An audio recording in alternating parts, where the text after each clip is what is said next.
Kanchipuram Perumal silk జనవరి 4న గొప్ప ప్రారంభం. PVR mall road, Vijayawada. నమస్తే, వెల్కమ్ టు సుమన్ టీవీ. ప్రస్తుతం అయితే మనం మిట్టపల్లి గ్రామంలో ఉన్నాము. ఈ గ్రామంలో డిసెంబర్ 31 రోజు రాత్రి ఘోర రోడ్డు ప్రమాదం అయితే చోటు చేసుకుంది. మిత్రులతో కలిసి ఫోటో దిగిన 10 నిమిషాల్లోనే ఒక వ్యక్తి ట్రాక్టర్ ప్రమాదానికి గురై మృతి చెందడం జరిగింది. మిట్టపల్లి గ్రామానికి చెందిన పరశురాములు అనే వ్యక్తి స్నేహితులతో కలిసి ఎంతో సరదాగా 2025కు వీడుకోలు పలుకుతూ కూడా సెల్ఫీ దిగి రోడ్డు మీదకి వచ్చిన తర్వాత అతివేగంగా వచ్చినటువంటి ఆ ట్రాక్టర్ ఢీకొట్టడంతో అక్కడికక్కడనైతే పరశురాములు అయితే మృతి చెందడం జరిగింది. ప్రస్తుతం అయితే మనం మిట్టపల్లి గ్రామంలో ఉన్నాము. ఆ రోజు అసలు ఏం జరిగింది అనేది కూడా మనం తెలుసుకునే ప్రయత్నం చేద్దాం వాళ్ళ ఇంటికి వెళ్ళి.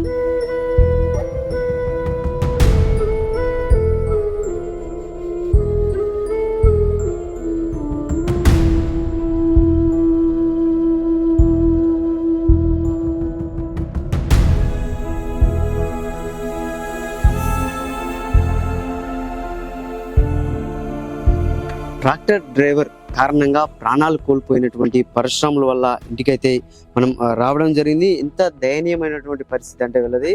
ఒక ఇద్దరు చిన్న పిల్లలు కూడా అతనికి దాదాపుగా ఒక 10 సంవత్సరాల చిన్న పిల్లలు కూడా పాప బాబు ఉన్నారు. అంటే ఒక కష్టం చేసుకుంటేనే రెక్కాడితే కానీ డొక్కాడని కుటుంబంలో పరశురాములు అయితే ఉన్నాడు. అంటే అదే రోజు రాత్రి గ్రామంలో ఉన్నటువంటి వాళ్ళ యొక్క స్నేహితులు కావచ్చు, ఆ గ్రామ సర్పంచ్తో కూడా అతను ఎంతో సంతోషంగా 2025కు ముగింపు పలుకుతూ కూడా సెల్ఫీలు దిగిన ఫోటోలు అయితే మాత్రం చాలా బాధాకరంగానైతే కనబడుతున్నాయి. అంటే చాలా దయనీయమైనటువంటి పరిస్థితిగానైతే అవి ఆ ఫోటోలు చూస్తుంటే అంటే ఎంతో సంబరంగా కూడా ఫోటోలు దిగినటువంటి 10 నిమిషాల్లోనే ఆ యాక్సిడెంట్ రూపంలో మృతి చెందడం అనేది కూడా చాలా దారుణం అని చెప్పుకోవచ్చు. అంటే ఇక్కడ వాళ్ళ కుటుంబ సభ్యులు అయితే ఉన్నారు. అసలు ఆ రోజు ఏం జరిగింది, పరశురాములు ఇంట్లో నుండి ఎప్పుడు వెళ్ళాడు, యాక్సిడెంట్ ఏ సమయంలో జరిగింది అనేది కూడా మనం తెలుసుకుందాం. చూడండి, ఇద్దరు పిల్లలు వీళ్ళు, ఇతను అబ్బాయి అమ్మాయి ఏమే. చూడండి, చిన్న పిల్లలు వాళ్ళు అయితే అంత ఒక ట్రాక్టర్ డ్రైవర్ నిర్లక్ష్యం. అంటే అప్పటికే సిద్దిపేట పోలీసులు చెప్తూనే ఉన్నారు, మీరు ఎప్పుడు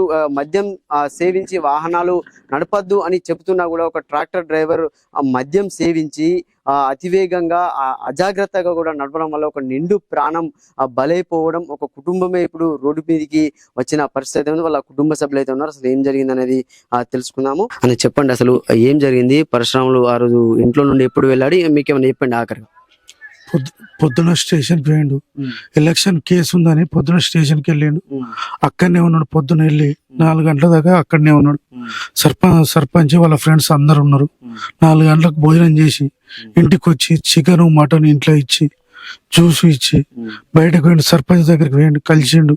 మళ్ళీ నైట్ 8 గంటలకు వచ్చి పిల్లలకు పాలు జ్యూస్ అప్పచెప్పి మళ్ళీ వస్తా సర్పంచ్ని కలుస్తా, రెగ్యులర్ 5 రోజులు రమ్మన్నారు కేసుకి రమ్మని సర్పంచ్ కలిసి మాట్లాడి 10:30 మూమెంట్లో బయటకు వెళ్ళిన మూమెంట్కు ట్రాక్టర్ డ్రైవర్ అనేది వ్యక్తి అతివేగంగా దారుణంగా తాగి రాంగ్ రూట్లో వచ్చి మా అన్నయ్యను గుద్దేశాడు.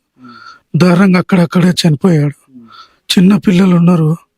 ప్రభుత్వం ఏమన్నా ఆదుకోవాలని కోరుచున్నాను. అంటే ఇప్పుడు అక్కడ వాళ్ళ ఫ్రెండ్స్ తో దిగిన కూడా ఫోటోస్ చూస్తున్నారు కదా, అంటే అది ఏ సమయంలో అది దిగిండు? అది 10:32 నిమిషాలకు దిగిండు. 10:43 నిమిషాలకు యాక్సిడెంట్ అయింది. 10 నిమిషాల తేడాతో యాక్సిడెంట్ అయింది. ట్రాక్టర్ అతివేగం, ఆయన డ్రింక్ చేయడం వల్ల, డ్రింక్ రాంగ్ రూట్ వల్ల చనిపోయడం జరిగింది. ట్రాక్టర్ డ్రైవర్ దొరికిన తర్వాత పోలీసులు ఏమైనా డ్రంక్ అండ్ డ్రైవ్ చేసి వాళ్ళకి మీరు అక్కడికి వెళ్ళారు? డ్రంక్ అండ్ డ్రైవ్ చెక్ చేశారు. 346 వచ్చింది పాయింట్లు. ఆయనను తీసుకెళ్లారు, స్టేషన్ తీసుకెళ్లారు. మార్నింగ్ కూడా పోలీసు వాళ్ళు కొట్టిన కొత్త అదే మత్తులో ఉన్నాడు ఆయన. ఎంత కొట్టినా ఇక్కడ అక్కడ ఆధార్ కార్డ్ ఏమో సిద్దిపేట ఉంది, పనేమో నంగనూరులో చేసిన అంటుండు, ఊరేమో ముస్తాబాద్ అని చెప్తుండు. వాడు ఏది చెప్పినా అర్థమైతే లేదు. వాడి దొంగన లంగన ఏం అర్థం అవట్లేదు. ఎంత దారుణం అంటే ఇది ఒక తాగిన మత్తు మైకంలో అజాగ్రత్తగా రాంగ్ రూట్ లో వచ్చి గుద్దేయడంతో మాత్రం ఒక నిండు ప్రాణం అయితే బలైపోయింది. వాళ్ళ కుటుంబం మొత్తం కూడా ఇప్పుడు చిన్న పిల్లలు ఉన్నారు. వాళ్ళు రోడ్డు మీదకి రావాల్సిన పరిస్థితి. అంటే పోలీసులు ఎంతగానో కూడా హెచ్చరించారు. అవేర్నెస్ క్యాంపులను కూడా ఏర్పాటు చేయడం జరిగింది. అన్ని చేసినా కూడా నిండు ప్రాణం అయితే మాత్రం ఒకరి అజాగ్రత్త వల్ల ఒక నిండు ప్రాణం అయితే బలైపోయింది. కెమెరామెన్ శేఖర్తో సతీష్, సుమన్ టీవీ, సిద్దిపేట.